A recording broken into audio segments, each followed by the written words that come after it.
शन्नो भवत्वर्यमा शन्न इंद्रो बृहस्पतिः शन्नो विष्णुरुक्रमः नमो ब्रह्मणे नमस्ते वायो त्वमेव प्रत्यक्षं ब्रह्मासि त्वामेव प्रत्यक्षं ब्रह्म वदिष्यामि ऋतं वदिष्यामि सत्यं वदिष्यामि तन्मामवतु तद्वक्तारमवतु अवतु माम् अवतु वक्तारम् ओम शांति शांति शांति। ओम सहनाववतु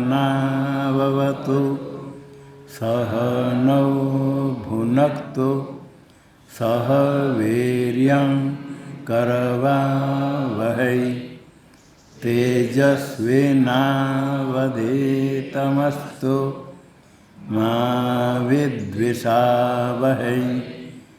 ओम शांति शांति शांति।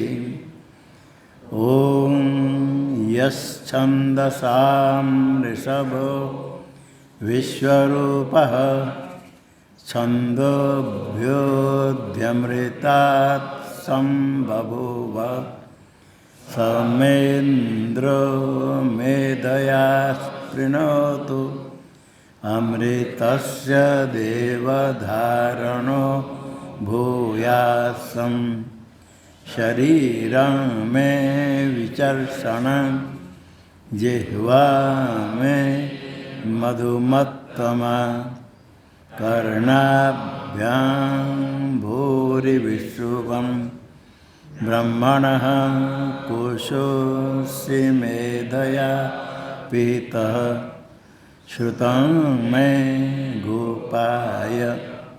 ओ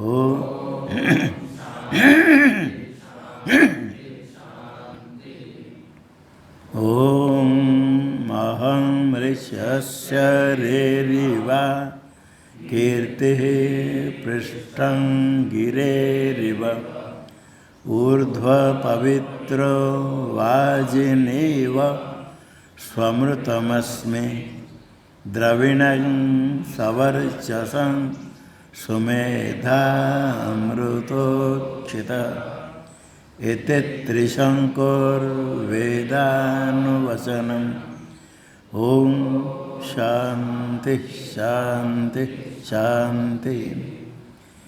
ओम पूर्णमदः पूर्णमिदं पूर्णात् पूर्णमुदच्यते पूर्णस्य पूर्णमादाय पूर्णमेवावशिष्यते। ओम शांति शांति शांति। ओम आप्यायन्तु ममाङ्गानि वाक्प्राणश्चक्षुः श्रोत्रमथो बलमिन्द्रियाणि च सर्वाणि सर्वं ब्रह्मोपनिषदं माहं ब्रह्म निराकुर्याम् मा ब्रह्म निराकरोद निराकरणमस्त्वनिराकरणं मे अस्तु तदात्मनि निरते य उपनिषत्सु धर्मास्ते मयि सन्तु ते मयि सन्तु।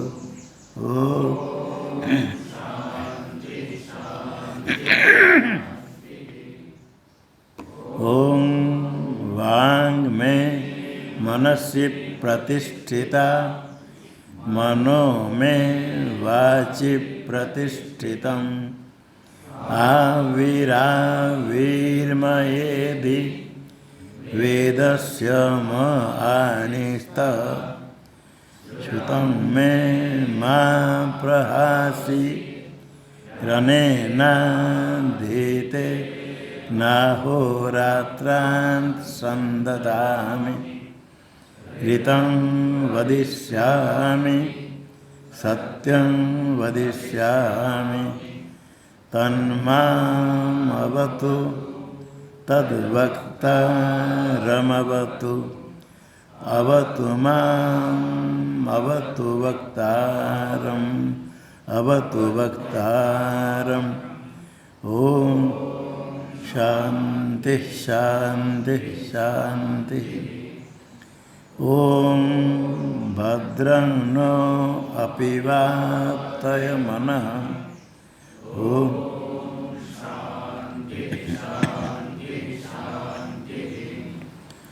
ॐ भद्रं कर्णेभिः शृणुयाम देवाः भद्रं पश्येमाक्षभिर्यजत्राः स्थिरैरङ्गैस्तुष्ट्वांसस्तनूभिर्व्यसेम देवहितं यदायुः स्वस्ति न इन्द्रो वृद्धश्रवाः स्वस्ति नः पूषा विश्ववेदाः स्वस्ति नस्तार्क्ष्यो अरिष्टनेमिः स्वस्ति नो बृहस्पतिर्ददातु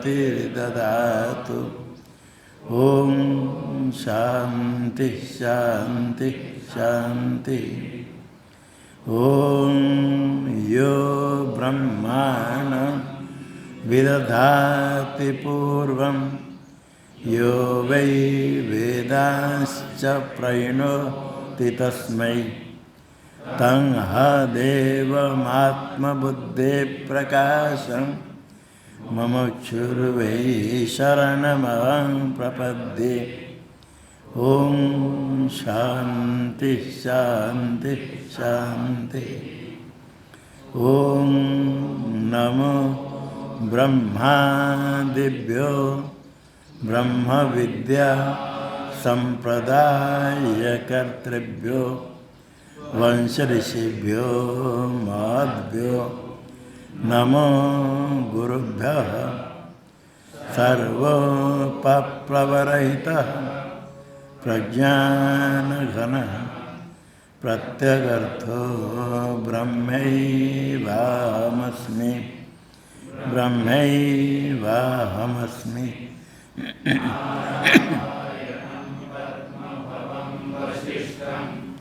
शक्तिं च तत्पुत्रपराशरं च व्यासं शुकं गौडपदं महान्तं गोविन्दयोगीन्द्रमतास्य शिष्यं श्रीशङ्कराचार्यमतास्य पद्मपादं च हस्तामलकं च शिष्यं तन्तोटकं वार्तिककारमन्यः नस्मद्गुरून् सन्ततमानतोऽस्मि श्रुतिस्मृतिपुराणानामालयं करुणालयं नमामि भगवत्पादं शङ्करं लोकशङ्करं शङ्करं शङ्कराचार्यं केशवं बादरायणं सूत्रभाष्यकृतो वन्दे भगवन्तौ पुनः पुनः ईश्वरो गुरुरात्मेति मूर्तिभेदविभागिने व्योमवद्व्याप्तदेहाय दक्षिणामूर्तये नमः ॐ शान्ति शान्ति शान्ति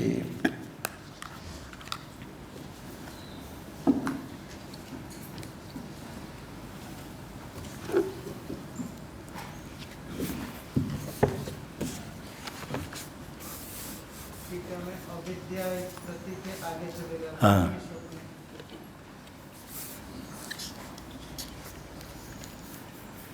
पूर्व पक्ष ने कहा एक गौण मुख्य न्याय लगा करके, गौण मुख्य और मुख्य कार्य संप्रत्यय, तो मुख्य लेना है सृष्टि, गौणी सृष्टि क्यों लेना है?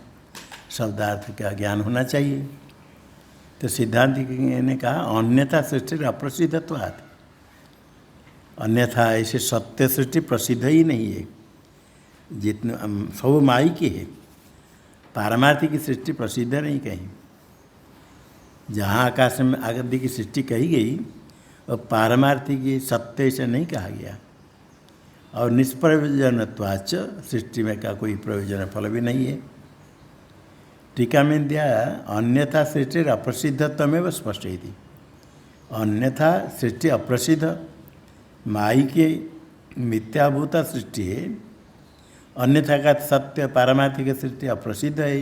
ये जो कहा अप्रसिद्धत्वात् हेतु दिया भाष्य में, उसको ही स्पष्टीकरण करने के लिए आगे वाक्य अविद्येति, अविद्या सृष्टि विषय व सर्वा गौणे मुख्या सृष्टि न परमार्थतः। सर्वा सृष्टि अविद्या सृष्टि विषय है।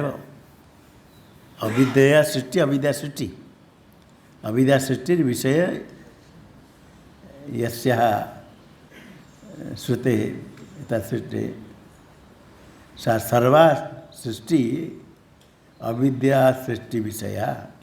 श्रुति जो श्रुति में सृष्टि कही गई सो अविद्या सृष्टि विषय कही, इसलिए क्या है सर्वा सृष्टि अविद्या विषय, अविद्या अविद्या की सृष्टि है, अविद्या सृष्टि। सर्वा कौन है? गौणी मुख्या सृष्टि, सर्वा सृष्टि जो गौणी सृष्टि, जो मुख्य सृष्टि। गौणी सृष्टि क्या है? लोक में स्वप्न में जो सृष्टि होती है वो गौण सृष्टि है। टीका में दे दिया गौणी स्वप्न रथादि सृष्टि। स्वप्न में रथादि सृष्टि गौणी, क्योंकि मुख्य सृष्टि नहीं है। और मुख्य कौन है? मुख्य जागर घटादि सृष्टि। जागृत अवस्था में जो सृष्टि मुख्य मानते हैं लोक में, ये जितने गौणी मुख्य मानते हैं सो अविद्या सृष्टि, अविद्या सृष्टि, परमार्थता नहीं। मुख्या जागर घटादि सृष्टि सर्वापि अविद्यावस्थायामेव, अविद्यावस्थायामेव सृष्टि। जैसे स्वप्न सृष्टि अविद्या में, जागर सृष्टि अविद्यावस्था में ही है, पारमार्थिक अवस्था में सृष्टि है नहीं। अविद्यावस्थायामेव ये कैसे नियम हुआ? तस्याम सत्यामेव भावात्, अविद्या होने पर ही सृष्टि है। सत्यामेव, अविद्या नहीं तो सृष्टि नहीं, सत्यामेव भावात्। न तत्वदृष्टिया कापि सृष्टि संभवति, तत्वदृष्टि से कोई सृष्टि संभव नहीं। गौणी मुख्य सब कल्पित है। लोक में जागृत प्रपंच को सत्य कहते हैं, इसलिए मुख्य कह दिया। और सपना प्रपंच मिथ्या है तो गौण कह दिया।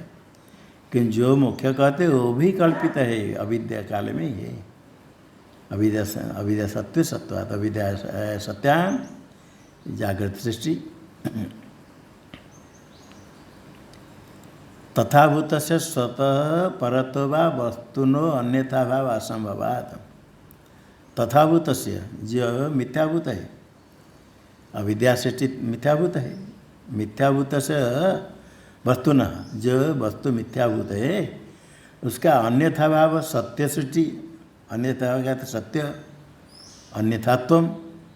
मिथ्याभूत स्वयं अपने आप सत्य हो जाए, अथवा मिथ्याभूत को परतः अन्य के द्वारा, पर के द्वारा, स्वतः स्वयं स्वरूपेण, स्वतः स्वरूपेण। टीका में परत कहते कार्य रूपेण। जो मिथ्याभूत पदार्थ है वस्तु, स्वरूपतः वो सत्य नहीं और कार्य रूप से सत्य हो जाएगा। मिथ्याभूत सत्य से परत कार्य रूपेण सत्य हो जाएगा, वो भी नहीं है। अन्यथा भाव सत्य तो असंभव। और जितने सृष्टि जागर स्वप्न सृष्टि है तद अतिरिक्त सृष्टि रहेगा। जितने अविद्यात्म सृष्टि है, अविद्या अतिरिक्त, अविद्या के बिना सृष्टि है ही नहीं। अविद्या अतिरिक्त सृष्टि रहेगा, सृष्टि नहीं है। अविद्या अवस्था में सृष्टि है, तत्वदृष्टि सृष्टि है ही नहीं, वास्तव सृष्टि ही नहीं। वस्तु स्वरूपालोचनया वास्तव्या सृष्टि अशिष्टत्व श्रुतिम अनुकूलयति। वस्तु स्वरूप के आलोचना विचार करना। वस्तुन स्वरूपम वस्तु स्वरूपम।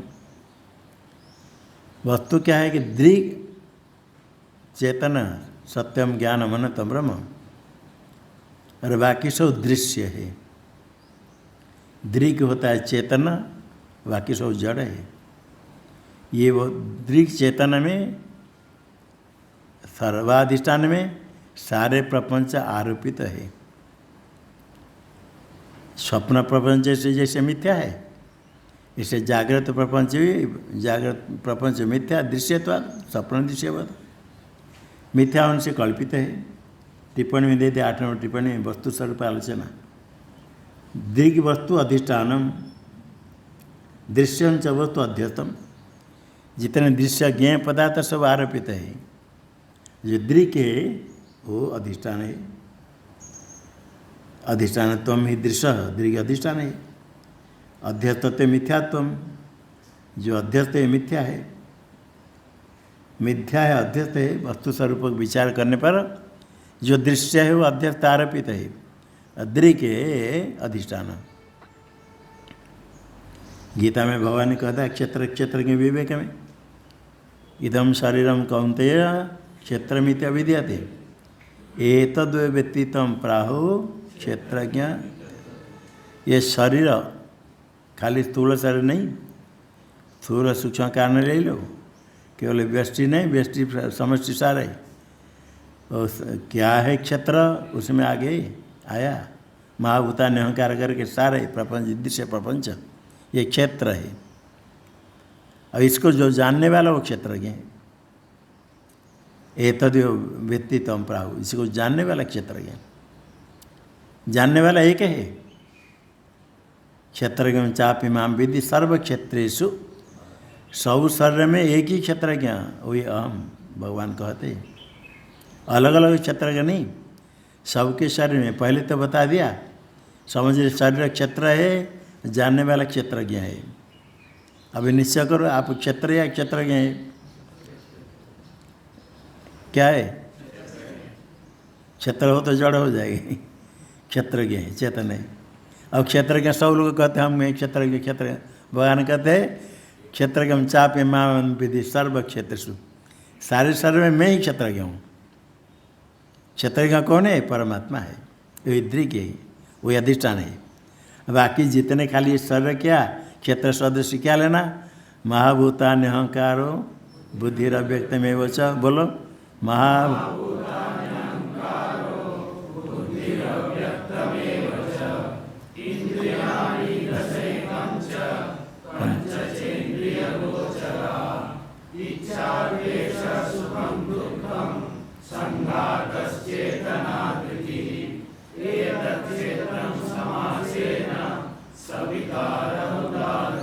संक्षेप से कह दिया, इसमें सब आ गई। ये सारा महाभूतान्य अहंकार बुद्धि रव्य तो माया से लेकर के विद्या से लेकर के सारे भूत भौतिक प्रपंच जितने मानव बुद्धि सारे कुछ क्षेत्र है।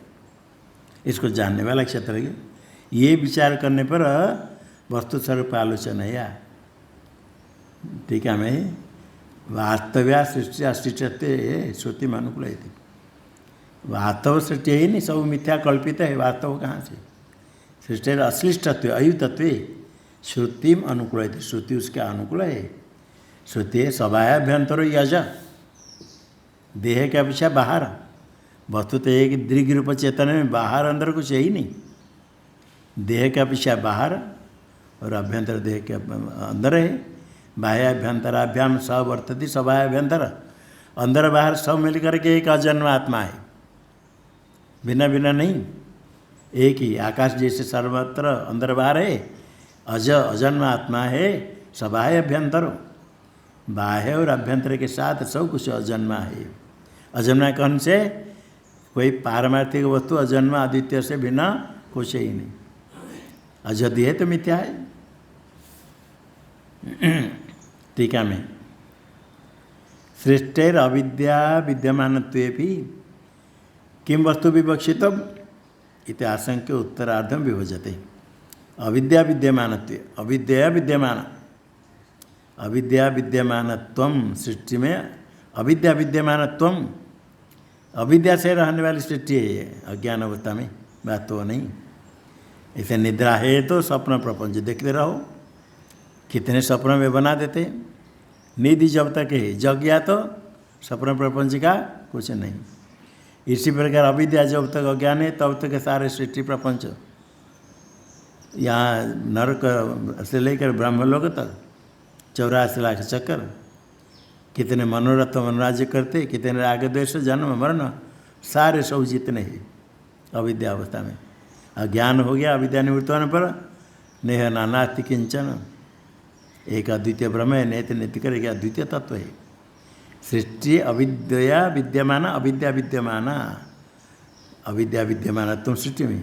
यदि सृष्टि अविद्या को हो गई, किम वस्तु विवक्षित, वास्तव फिर क्या रहा? सारे प्रपंच को तो अविद्या मिथ्या मिथ्या कर दिया। सारे क्षेत्र में महाभूता ने अहंकार करे, सारे प्रपंच मिथ्या हो गए, अब कुछ बचा ही नहीं। किम विवक्षितम इतिहासक उत्तरार्धम भी बजते। भगवान भाष्यकार कहते इसका उत्तर तो परम गुरु जी ने दिया है श्लोक में उत्तरार्ध में, उसका भी व्याख्यान कर कहते हैं। उत्तरार्ध में क्या श्लोक है? श्लोक का उत्तरार्ध क्या है? निश्चितम युक्तियुक्तम च यत्तद् भवति नेतर, जो निश्चित युक्ति तो हुई होगा, अन्य नहीं है। उसका अर्थ करते भाष्य में, तस्मात् श्रुत्या निश्चितम, निश्चित श्रुति के द्वारा। अपने आप तो कोई रज्जु को निश्चय करके सर्प निश्चय करे भागता है, वो निश्चित नहीं लेना। श्रुति प्रमाण, श्रुत्या निश्चितम। तस्मात् सृष्टि अविद्यक होने से क्या हुआ? श्रुत्या निश्चितम यद, क्या निश्चितम? एकमेवाद्वितीयम, सदैव समयदम अग्रासित एकमेवाद्वितीयम। सृष्टि स्पष्ट कहती एकम एव अद्वितीयम, स्वगत विजात्य सजात्य भेद रहित है, अद्वितीय, अर्थात उससे बिना कुछ भी नहीं, ना उसका अवयव है, सजात्य कोई आत्मा है, विजात्य कोई जड़, कुछ नहीं, ये अद्वितीय का अर्थ। वही अजम अजन्मा है। जन्म का निषेध कर दिया तो भाव पदार्थ में 6 विकार, वो सब का निषेध हो जाएगा। पहला जायते, फिर अस्ति, वर्धते, विपरिणमते, अपक्षयते, आगे जन्म ही नहीं तो आगे कुछ नहीं होगा, सारे का निषेध अजम। वही अमृतम, जन्म नहीं, अमृत है, नित्य है, इति मृत्यु रहित भी। ये युक्तियुक्तम च, ये युक्ति संगत भी, युक्ति से युक्तम युक्तियुक्तम। कैसे युक्तियुक्तम? युक्तिया च संपन्नम तदेव इति अवचाम पूर्व ग्रंथे। युक्ति से सम्यक सिद्ध होता है, वह अद्वितीय पहले कहा था। द्वैत प्रपंच मिथ्या है, अनुमान से अनुमान हो जाता है। टीका में निरवयवत्वम विभुत्वम इत्यादि युक्ति, यही युक्ति है। निरवयत्वात् विभुत्वात्, निरवय होने के कारण वही अद्वितीय है, अजन्मा है।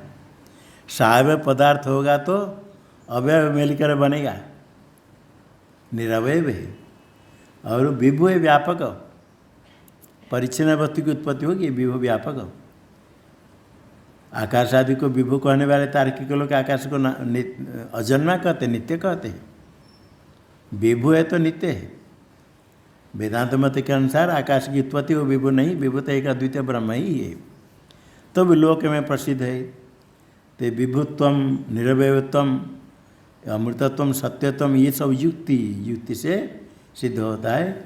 वही एक अद्वितीय तत्व ही अजन्मा है, पारमार्थिक है। तेन अद्वैतमेव श्रुति तात्पर्य गम्यम न द्वैतमिति फलितम आह। तेन ये सिद्ध हुआ श्रुति से निश्चित युक्ति संगत होने से अद्वैतम एव न तो द्वैत नहीं। श्रुति तात्पर्य गम्यम, श्रुति है तात्पर्य गम्यम, श्रुति का तात्पर्य से निश्चय होता अद्वैतमेव। तात्पर्य निश्चय नहीं करके कहीं कुछ दिख जाता है, उसको नहीं। श्रुति के तात्पर्य निर्णय करने के लिए तो श्रवण करते, तात्पर्य गम्यम, श्रुति का तात्पर्य अद्वितीय ब्रह्म में है। कर्मकांड बहुत बड़ा है, मुख्य तात्पर्य अद्वैत है, मुख्य नहीं, तात्पर्य तो अद्वैत है। उसी अद्वैत तत्व को प्राप्त करने के लिए कहीं साक्षात, कहीं परंपरा, साधन सब कहा गया। द्वैत प्रपंच का अनुवाद करके, अपवाद करके, नेति नेति करके उसे अद्वितीय को बताया जाता है श्रुति में। न द्वैतम एवकार का अर्थ देते, अद्वैतमेव अर्थात न द्वैतम, द्वैतम न इति फलितम निष्पन्नम आह तदेव, ये समंजसम, तदेव श्रुत्यर्थ भवति, जो निश्चितम युक्तियुक्त वही श्रुति का अर्थ होगा। नेतरत अन्य न, अन्य तो कदाचित अभी कभी नहीं होगा अन्य, जो श्रुति से निश्चित युक्ति संगत वही होगा।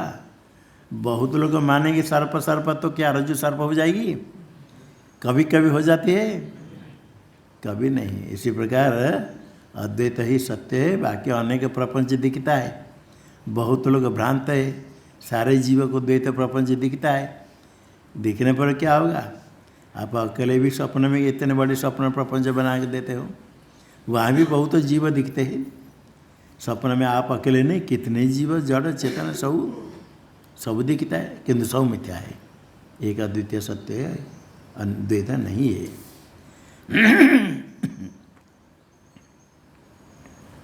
आगे श्रेष्ठैर मृषात्व स्पष्टीकरण द्वारेण अद्वैतमेव श्रुत्यतया निर्धारयितुं सौत निश्चयमेव विवृणति, निश्चितम युक्तियुक्तम च जो तदेव भवति का नहीं तरत। तो अभी उसके स्पष्टीकरण करने के लिए कहते हैं श्रेष्ठैर मिथ्यात्व स्पष्टीकरण द्वारा न, सृष्टि मिथ्या है, मिथ्याता का स्पष्टीकरण के द्वारा सृष्टि पूरा मिथ्या हो जाने से श्रेष्ठ पदार्थ जितने सब द्वैत प्रपंच मिथ्या है, सारे मिथ्या हो जाने से क्या रहेगा? अद्वितीय सत्य होगा। स्पष्टीकरण द्वारा न अद्वैतम एवं श्रुत्यर्थतया, अद्वैत ही श्रुति का अर्थ, अद्वैतमेव श्रुति का अर्थ। इसको निर्धारित तो निश्चय करने के लिए क्या दिया, कैसे निश्चय हुआ? श्रुति के द्वारा। निश्चितम युतयुतम च, निर्धारण करने के लिए सौत निश्चय, जो निश्चित का सौत निश्चय, श्रुतेरयम सौत, श्रुति संबंधी जो निश्चय, श्रुति प्रमाण से जो निश्चय होता है उससे सौत निश्चय में वे विवरण थे, उसका ही व्याख्यान करते, विवरण करते व्याख्यान। श्रुति सौत निश्चित होता है अद्वैत कैसे? नेह इति, नेह नानेति चाम्नाया देन्द्रो मायाभिरित्यपि अजायमानो बहुधा मायया जायते तुषः।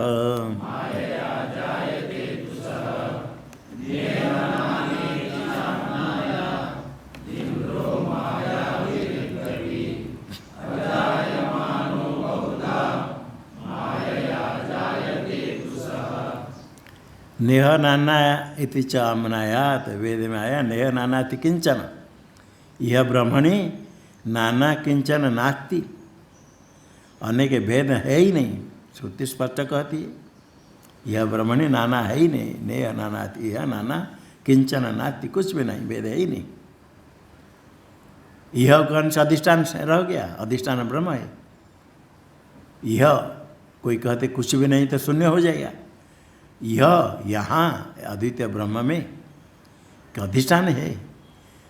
सब भ्रांति सिद्ध वस्तु निराकरण होने पर अधिष्ठान रह जाएगा। सारे कल्पित वस्तु का नाश हो जाएगा तो क्या रहेगा? अधिष्ठान।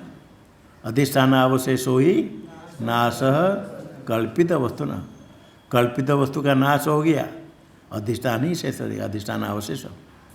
राज्य में कल्पित वस्तु सर्प, भूचित्र, जलधारा, दंड सबका नाश हो जाएगा रज्जु को देखने पर, कल्पित वस्तु कुछ नहीं रहा, तो फिर क्या बचेगा? रज्जु। इसी प्रकार अधिष्ठान यह किंचन नास्ति, देते नहीं। इंद्र माया भी पूर्व रूप ये थे, इंद्र परमात्मा माया से अनेक रूप होते हैं, तो कुछ है ही नहीं, कर यह नहीं है ना नास्ति। कोई द्वैत प्रपंच पूरा हमको दिखता है, कहते हैं नाना है ही नहीं, कौन सी क्या मानेगी, कौन मानेगा? कहते वास्तव नहीं, कल्पित है। कल्पित कैसे हुआ? कहते आकाश आदि की सृष्टि सत्य नहीं कहेगी, कल्पित तो नहीं कहेगी। कल्पित के लिए माया भी पूर्व रूप ही थे। परमात्मा अनेक रूप हो जाते हैं माया से, यही सृष्टि है, ये श्रुति है। इससे निश्चित होता है जो भेद है माया से, वास्तव भेद नहीं। अजायमान स बहुधा तु जायते, अजायमान ब्रह्म अज, बहुधा माया जायते। जो अजन्मा है उसका जन्म हो सकता है, अजन्मा का जन्म होगा तो विरोध होता है। माया, माया से जन्म कहते वास्तव जन्म ही नहीं। वास्तव जन्म मानेंगे तो विरोध है। और जन्म दिखता है, प्रपंच दिखता है तो देखो माया जायते, अजायमान, अजायमान उसी को जैसे भ्रांति से सर्प दिखने पर भी रज्जु बराबर है। इस प्रकार सतु बहुधा माया जायते, माया, माया से, वास्तव नहीं। जादूगर माया से दिखा दिया, बनाया कुछ नहीं। रुपया बना देता है, इतने इतने रुपया बना दिया है, रुपया बना देता है, रास्ता के किनारे जादू क्यों दिखाता है? कुछ नहीं करके दिखा दिया। माया जायते सद, माया से उत्पन्न होता है। हो तो द्वैत प्रपंच दिखता है, कोई आपत्ति नहीं, माई कहे, यही निश्चितम। आकांक्षा प्रदर्श्य श्लोकाक्षराणि व्याकरोति। अभी भगवान भाष्य का श्लोक का व्याख्यान करेंगे। व्याख्यान के पहले आकांक्षा प्रदर्श्य, आकांक्षा को देखा करेंगे। आकांक्षा, शंका, जानने की इच्छा, सब क्या ये जो निश्चित युति तो हुई होगा। तो आकांक्षा होती जानने के लिए। कथम श्रुति निश्चय, फिर श्रुति निश्चय क्या है, कैसे होता है, ये आकांक्षा हुई। इत्याह कह करके अभी श्लोक की व्याख्या, श्लोकाक्षराणि अक्षराणि व्याकरति। कथम श्रुति निश्चय इत्याह, यदि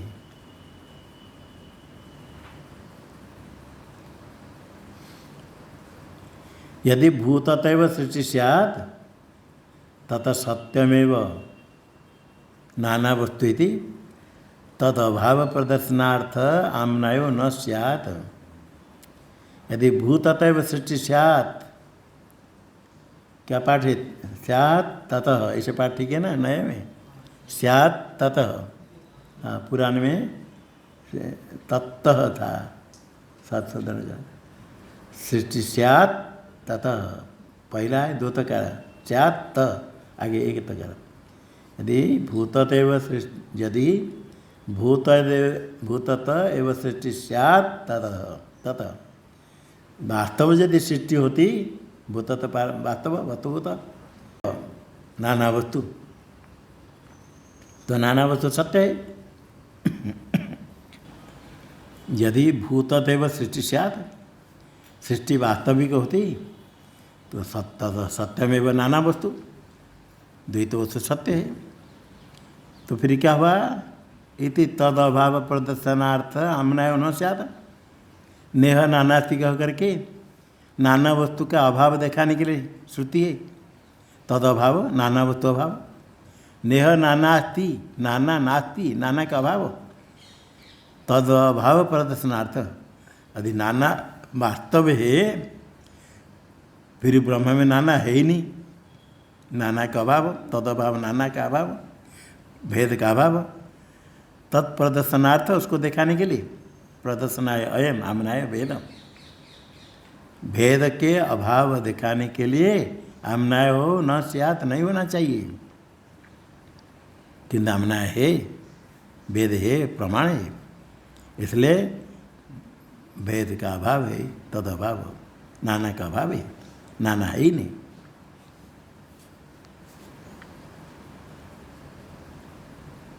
कथम तत्र आद्यपादे व्यतिरेकं दर्शयित्वा पुनरन्वय व्याख्यानेन व्याचष्टे। आद्यपादे व्यतिरेकं दर्शयित्वा, नेह नाना अस्ति सामनायात, व्यतिरेक दिखाया, अभाव, अन्य व्याख्यान व्याचष्टे। यदि ही वास्तव सृष्टि होती तो नाना निषेध नहीं होता है।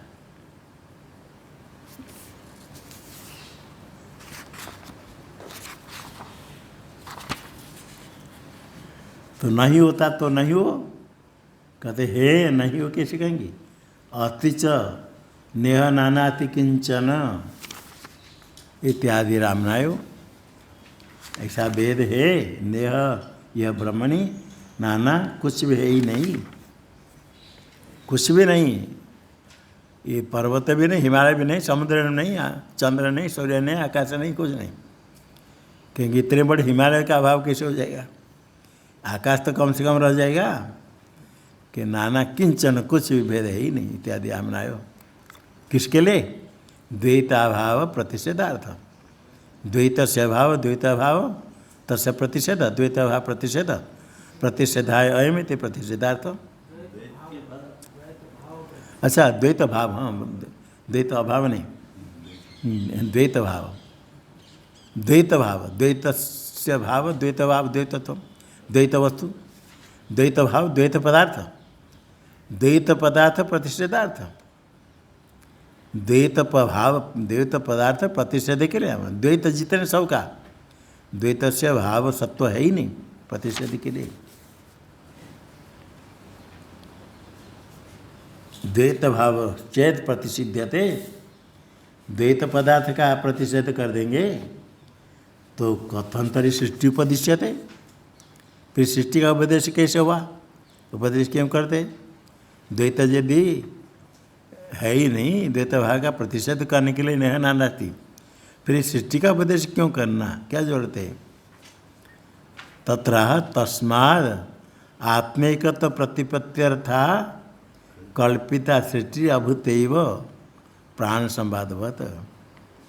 सृष्टि तो कही गई आत्मैकत्व प्रतिपत्त्यर्था, आत्मन एकत्वम आत्मिकत्वम, आत्मिकत्व से प्रतिपत्ति ज्ञान, प्रतिपत्ति अर्थ प्रयोजन यस्या सृष्टि प्रतिपत्तियम।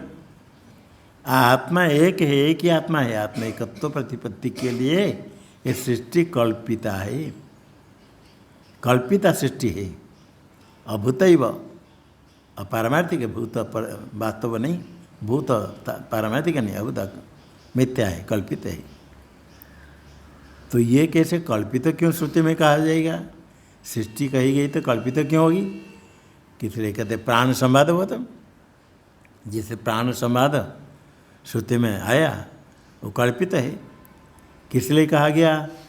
प्राण श्रेष्ठ है, प्राणी की उपासना करने के लिए श्रुति में प्राणों का संवाद आया। सब इंद्रिय अपने अपने को अपने में श्रेयान में बड़ा ऐसे कहने लगे। ये संवाद आकर के निर्णय हुआ कि एक प्राण बाहर इंद्रिय जाने पर शरीर रहता है। ठीक विभिन्न प्रकार संवाद श्रुति में है, एक एक जाने पर भी शरीर रहता है, सब चलता है। प्राण जाने के तैयार हुआ तो कोई नहीं रह पाते, सब मिलकर स्तुति करते, प्राण को श्रेष्ठ कहते। तो प्राण संवाद श्रुति में कल्पित है केवल प्राण श्रेष्ठ बताने के लिए, प्राणी की उपासना करने के लिए। जैसे प्राण श्रेष्ठ बताने के लिए प्राण संवाद श्रुति में आया, इसी प्रकार एक आत्मा है, आत्मिकत्व ज्ञान के लिए ही सृष्टि कल्पित है। सृष्टि कह करके फिर नेत कर को निषेध करना, तो अध्यारोप करने के लिए सृष्टि और उसका अपवाद नेति करके, या अद्वैत ज्ञान के लिए सृष्टि कल्पित है। टीका में यथा प्राण वैशिष्ट्य दृष्टिर्थम प्राण संवाद श्रुतिषु कल्प्यते, प्राण संवादवत दृष्टांत। प्राण वैशिष्ट्य दृष्टिर्थम, प्राण से वैशिष्ट्यम, प्राण विशिष्ट है, प्राण में विशिष्टत्व वैशिष्ट्यम ज्ञान के लिए, वैशिष्ट दृष्टिर्थम उपासना करने के लिए, प्राण श्रेष्ठ है तो उसकी उपासना के लिए प्राण संवाद श्रुतिषु कल्प्यते। श्रुति में प्राण संवाद कल्पित है। प्राण श्रेष्ठ निश्चय होगा तो प्राण की उपासना के लिए, जैसे वहाँ कल्प्यते प्राण संवाद श्रुति में, उसी प्रकार तथा आकाशादि सृष्टि तो कही गई। सृष्टेर एकत्व प्रतिपत्त्यर्थत्व न कल्पिता। सृष्टि सृष्टि कल्पिता, एकत्व प्रतिपत्त्यर्थत्व न एकत्व ज्ञान के लिए ही कल्पित है। आकाश आदि की सृष्टि कह करके जितने कार्य है वो कारण से भिन्न नहीं है। मिट्टी से बना गया जितने घट शराब आदि मिट्टी से भिन्न नहीं है। सुवर्ण से बनाएंगे कटक कुंडल मुकुट आदि भूषण, वो सुवर्ण से भिन्न नहीं है। इस प्रकार एक अद्वितीय ब्रह्म से आकाश आदि सृष्टि कहने पर वो कार्य जितने कारण से भिन्न नहीं। मृत्तिका इत्येव सत्यम, कारण ही सत्य है। ऐसे करके एक अद्वितीय ब्रह्म सत्य उसको ज्ञान कराने के लिए और नेति नेति करके निषेध करके अद्वितीय ब्रह्म एकत्व ज्ञान के लिए सृष्टि कल्पित है। एकत्व प्रतिपत्ति अर्थत्व ने कल्पिता। वास्तव सृष्टि क्यों नहीं मानेंगे? वास्तव्या सृष्टि अवश्य उपदिष्टत्वाद। वास्तव सृष्टि हो नहीं सकती है, सृष्टि वास्तव नहीं है होती। वास्तव तो कहीं प्रसिद्ध है नहीं, वास्तव हो नहीं सकती। ये तो जो जन्म आत्म तत्व है वो वास्तव कैसे है, उसका जन्म होगा। जो अजन्म है उसका जन्म कैसे हो गया? पहला न भवती अमृतम मृतम अमृतम न होती, अमृत अमृत नहीं होगा, मृत भी अमृत नहीं होगा। प्रकृति अन्यथा भाव कथनचित न हो सकती। वास्तव सृष्टि हो नहीं सकती, पहले उपदिष्ट है। तो सिद्ध हुआ सृष्टि कल्पित है, कल्पिता सृष्टि। इत्यत्र हेत्वंतरम दर्शयन, इसमें और एक हेतु दिखाते हुए अन्य हेतु हेत्वंतरम इत्यत्र सृष्टि कल्पित है, इसमें ही दूसरे हेतु दिखाते हुए द्वितीयम पादम अवतार्य तात्पर्यार्थमाह। द्वितीय पाद है, एक पाद हो गया नेह नाना तिस्ति चामनायाद। द्वितीय पाद इंद्र माया भी द्वितीय भी। द्वितीय पादम अवतार्य, उसका अवतरण करके उसका अर्थ बताते भगवान भाष्यकार तात्पर्यार्थमाह। उसका तात्पर्य अर्थ क्या है? इंद्रो माया भी इत्यपि अभूतार्थ प्रतिपादक न माया शब्देन श्रेष्ठि व्यपदेशात। इंद्र माया भी कहा, यहाँ भी सृष्टि का कथन क्या? माया शब्द न, माया शब्द न सृष्टि का व्यपदेश है। माया भी पूर्व रूप अनेक रूप माया से। माया शब्द क्या है? अभूतार्थ प्रतिपादक न माया शब्द न, अभूत अर्थ का प्रतिपादक माया। जादूगर माया से दिखा दिया, अर्थात वास्तव नहीं बनाया। माया से पेड़ बना दिया, माया से हाथी बना दिया। भूतार्थ का प्रतिपादक माया शब्द नहीं। माया शब्द वास्तव अर्थ का प्रतिपादक, वास्तव अर्थ का वाचक नहीं, किंतु अवास्तव अभूत न भूत इति अभूत, अभूत अर्थ प्रतिपादक। जो अर्थ अभूत है, कल्पित है, वास्तव नहीं, उसको ही कहने वाले माया शब्द। माया शब्द न माया सृष्टि व्यपदेशात। भूत है वास्तव, अभूत अवास्तव। अवास्तव अर्थ का प्रतिपादक वाचक है माया शब्द। उसे माया शब्द से सृष्टि का कथन किया गया श्रुति में। इंद्र माया भी पूर्व रूप है। परमात्मा माया से अनेक रूप हो जाते हैं।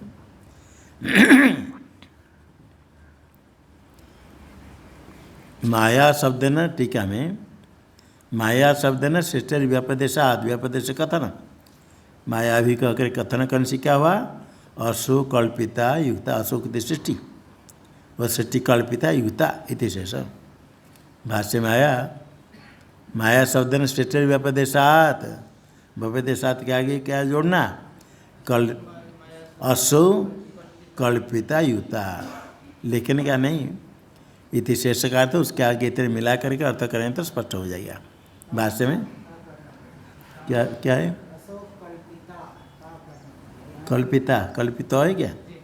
हाँ, कल्पिता बना दो, ठीक है। असो कल्पिता युक्ता इति शेष, असो कल्पिता।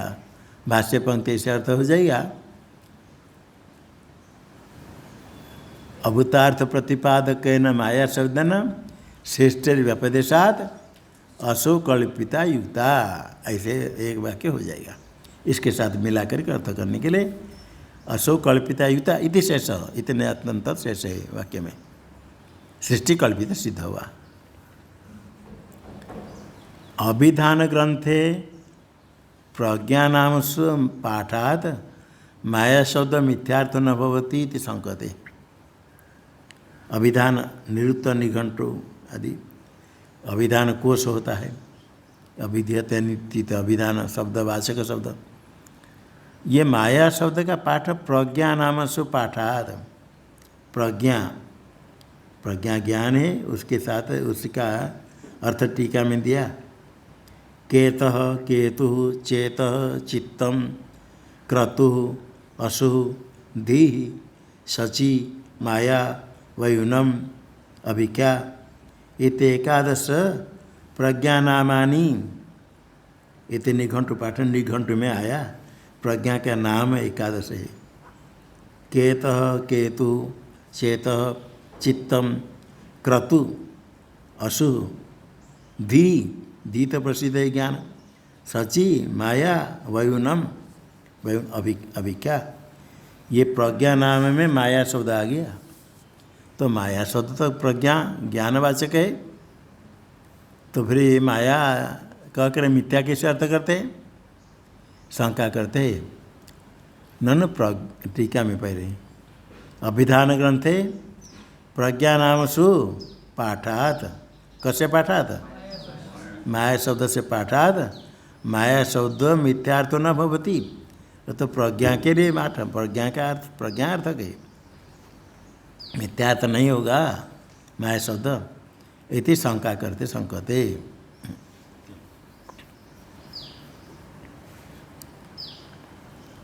संकते ननु भाष्य में ननु प्रज्ञावचन माया शब्द, प्रज्ञावचन प्रज्ञा माया शब्द प्रज्ञावचन, प्रज्ञा का वाचक है माया शब्द। हैं प्रज्ञा भक्ति उच्यते अनन्य वचन, प्रज्ञा है वचन, प्रज्ञा का वाचक शब्द। हाँ भक्ति वचन शब्द है तो ल्यूट हो जाएगा, करने में कर्तव्य भी हो सकता है। प्रज्ञावाचक है, अभी शब्द वाचक होता है, वाचक होता है, करने में ल्यूट करके वाचक कहती, अभिधीयता नहीं थी। तो प्रज्ञावाचक है माया शब्द। माया शब्द प्रज्ञा के अर्थ में प्रज्ञा वाचन है, और कर्तरी करेंगे तो प्रज्ञा भक्ति बनेगा।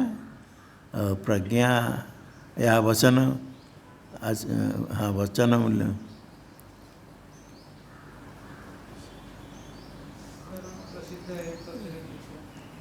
हाँ है, हाँ किंतु वचन पुल्लिंग दिया ना।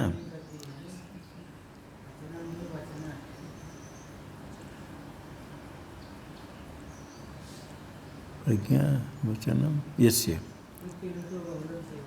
हाँ कृत्य बोलो करे कर्तरी कर सकते हैं, और ये भी कर सकते हैं प्रज्ञा वचनम यस्य वाचक। माया शब्द का अर्थ प्रज्ञा शब्द का अर्थ है माया शब्द यस्य, माया वाचक जिस अर्थ का उससे अर्थ का प्रज्ञा भी, प्रज्ञा वचनम यस्य, प्रज्ञा है वाचक, प्रज्ञा वचनम यस्य अर्थस्य, स अर्थ प्रज्ञा वचन। प्रज्ञा का अर्थ, प्रज्ञा का जो अर्थ है माया का वही अर्थ है, क्योंकि ये सब जितने हैं एक अर्थ का नाम एकादश है। तो जो प्रज्ञा वचनम यस्य अर्थस्य स प्रज्ञा वचन, माया शब्द यस्य अर्थस्य स माया शब्द, दोनों पर्यायवाचक हो गए। प्रज्ञा शब्द माया शब्द पर्याय हो गए। प्रज्ञा है वचन वाचक यस्य अर्थस्य स अर्थ प्रज्ञा वचन, वही माया शब्द, माया है माया शब्दो यस्य वाचक यस्य, तो अर्थात प्रज्ञा शब्द माया शब्द समान अर्थक है, पर्यायवाचक है। माया प्रज्ञार्थक है। माया शब्द से प्रज्ञा नाम सु क्वाचितकम पाठम, सिद्धांति कहता हाँ माया शब्द प्रज्ञा नाम में है, कहीं पर है पाठ अभिधान में है। क्वाचितकम सर्वत्र माया शब्द का अर्थ प्रज्ञा नहीं है, कहीं पाठम अंगीकरोति कहते सत्यम, ठीक है। तो ठीक मानेंगे तो पूर्व परिचय कहता है कथंतरि मिथ्यात्वम, फिर मिथ्या कैसे हुआ, प्रज्ञा है तो प्रज्ञा से परमात्मा प्रज्ञा से अनेक रूप हो गए, अपने ज्ञान समझ करके अनेक रूप हो गए, वास्तव हो गए, मिथ्या कैसे होगा।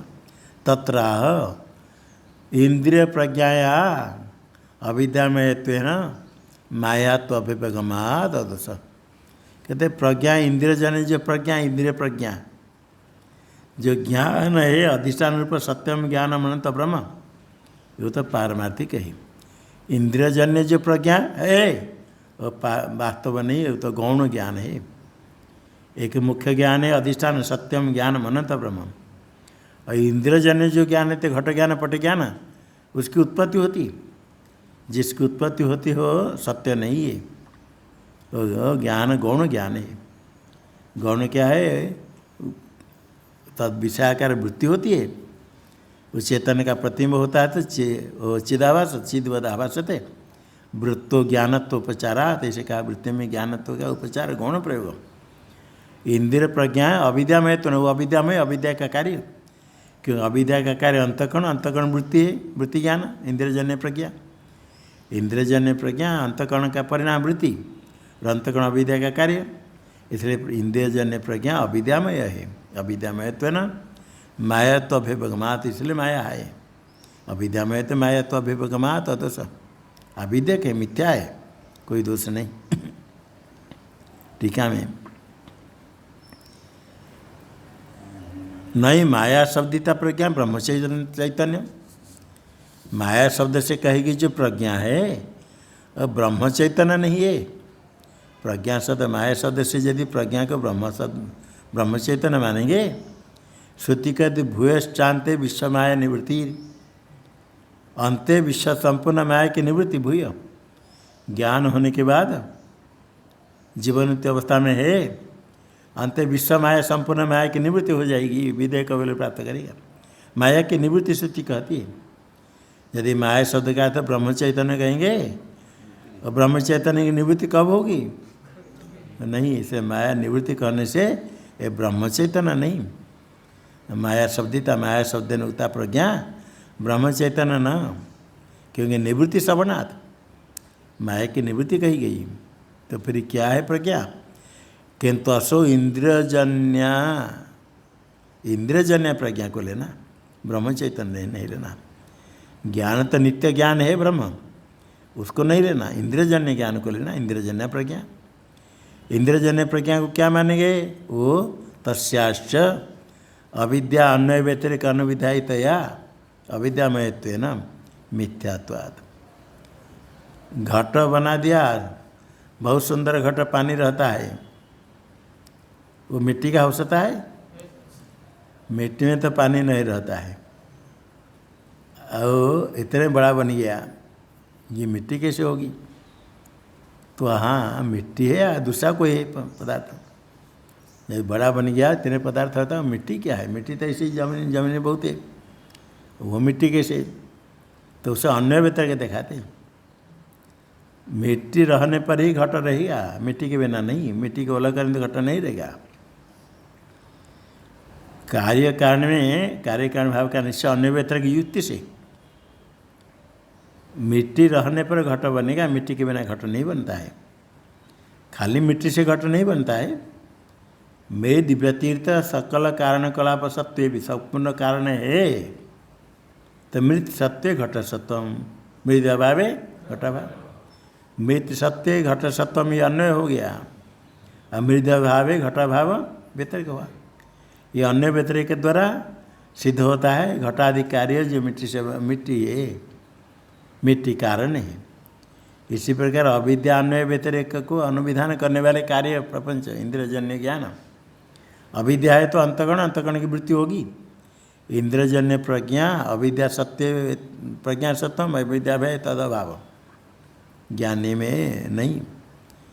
अन्य व्यतिरिक अनुविधायितया, उनसे क्या होगा, जैसे घटादि समृन्मय है, मिट्टी से बना समृन्मय, सुवर्ण से बना गया भूषण सुवर्णमय। इसी प्रकार अविद्या से कार्य जितने प्रपंच बना सब इंद्रजन्य प्रज्ञा भी क्या है, अविद्यामय है, अविद्यात्मक अविद्यामय तो ना, अविद्या मिथ्या है, तो अविद्या का कार्य क्या होगा, मिथ्यात्वात्, मिथ्या है। तो अविद्या मिथ्या होने से क्या हुआ? माया शब्द क्या है? माया शब्द से मिथ्यार्थत्व नानुपपत्ति। माया शब्द का अर्थ प्रज्ञा, प्रज्ञा का अर्थ इंद्रियजन्य प्रज्ञा, इंद्रियजन्य प्रज्ञा है अविद्यामय, मिथ्या है। इंद्रियजन्य प्रज्ञा यदि मिथ्या है तो माया शब्द से जो प्रज्ञा कहेगी वो मिथ्या हो तो कोई आपत्ति नहीं। मिथ्या अर्थ तो अनुपपत्ति न, कोई विरोध नहीं है। ये श्लोक का तात्पर्य अर्थ कहा भाष्य में, तात्पर्य अर्थ मुक्त्वा तत्रैव अक्षर अनुगुण्य माह। तत्रैव तात्पर्य अर्थ में शब्द श्लोक अक्षर का अनुगुण कहते। माया भी इंद्र माया भी पूर्वपीयते। माया भी कहते इंद्रिय प्रज्ञा भी, इंद्रजन्य प्रज्ञा को इंद्रिय प्रज्ञा का। इंद्रजन्य प्रज्ञा क्या है? अविद्या रूपा भी, अविद्या रूप है।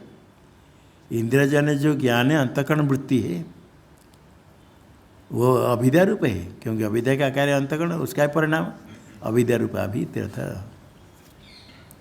तो अविद्या रूप प्रज्ञा से अनेक हो गया, अविद्या से।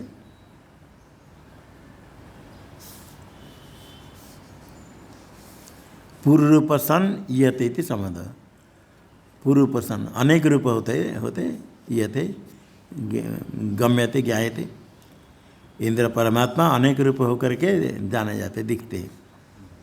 माया से, माया से अनेक रूप होकर के, अविद्या में अनेक होकर के, वास्तव नहीं। मायामयी सृष्टि इत्यत्र हेत्वंतर परत्वेन तृतीय पादम अवतारे दिए। माया, इस श्लोक का पूर्वाध हो गया। नेह नानेति चामनायाद इंद्र माया भी रित्यपि। पूर्वाध होने के बाद अब उत्तरार्ध, उत्तरार्ध का प्रथम पाद भी कहते। सृष्टि इत्यत्र हेत्वंतर परत्वेन तृतीय पादम अवतारयति। अजायमान बहुधा माया जायते तु स अजायमान बहुधा जायते। अजन्मा होते हुए भी बहुत प्रकार माया से जन्म। अजन्म आत्म तत्व माया से अनेक हो जाता है, कोई आपत्ति नहीं। माया से अनेक होते वास्तव में नहीं होता है। अजायमान भाष्य में अजायमान बहुधा विजायते इति श्रुते, श्रुति में आया अजायमान बहुधा विजायते। अजायमान जन्म नहीं होता, वस्तुतः जन्म शून्य है, किंतु बहुधा विजायते, अनेक रूप से जन्म हो जाता है। वस्तुतः जन्म शून्य होकर के माया से अनेक रूप हो जाता है, कोई आपत्ति नहीं है। जादूगर अकेले होते हुए माया से अनेक रूप दिखा दिया, अनेक रूप हो गया माया से।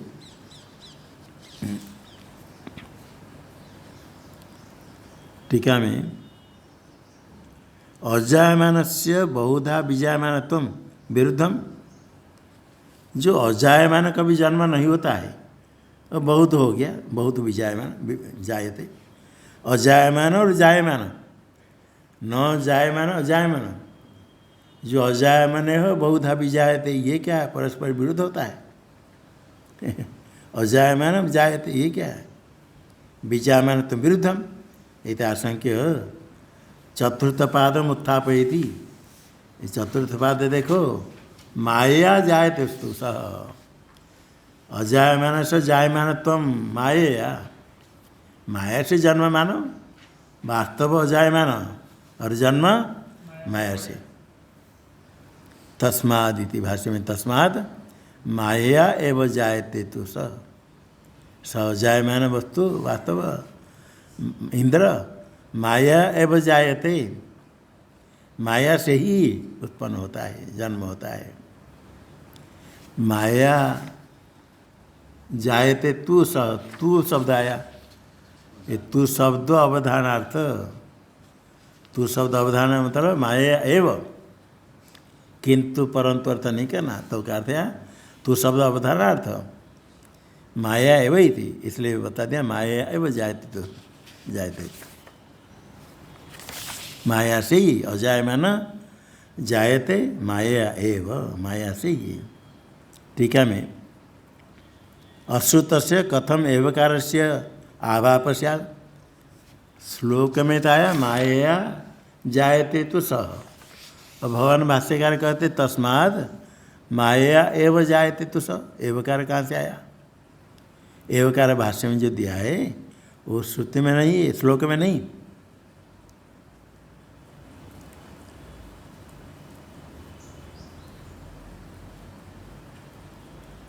अश्रुत से एवकार से, श्लोक में एवकार नहीं है। एवकार श्लोक में श्रुत है, अश्रुत है। अश्रुत से कस्य? एवकार से। कथम आवाप, उसका ग्रहण कैसे किया? प्रक्षेप, जो एवकार श्रुत ने उसको लेकर किसी में जोड़ा।